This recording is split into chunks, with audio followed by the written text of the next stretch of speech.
it's kind of gone through, you know, a couple transformations throughout the years. But I think 3 years ago, we have a second grade teacher, Miss Lemoyne, whose sister was working on becoming a master gardener. And so she said, I'd love to take on the nature center as my project. So we were like, great, that's amazing. So we started with the pollinator garden over here.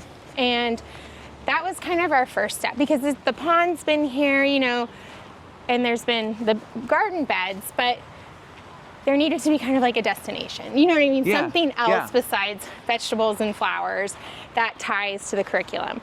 We have a nature center elective for 4th and 5th graders. So they'll come out here. Those are kids who have selected an interest in gardening in the nature center. So they come and plant those.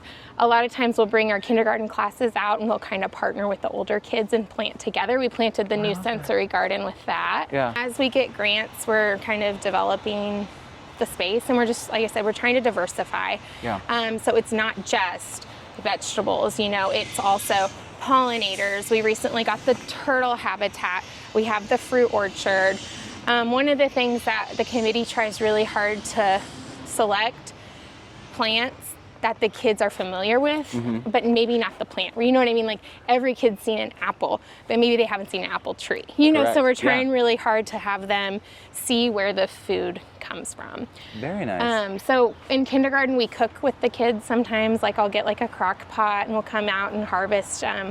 Last year we had so much bok choy, so we harvested all this bok choy, and we cooked with it in class. And at the end of the day, they had some bok choy and noodles, and it was so cool to see, you know, because we did like seed to plate, you know, like we helped plant it, and then we harvested it, we cooked it. It was fun. The kids loved it, and I've never seen kids eat bok choy like that before. I love that, and I'm sure it just means something so much different than knowing that they're doing this. Exactly. I mean, that's amazing. Yeah, so we try and do stuff like that. Other times, like I'll take it home and I'll cook it and bring it back, you know, with the parents' permission, of course, and always give them the opportunity to opt out.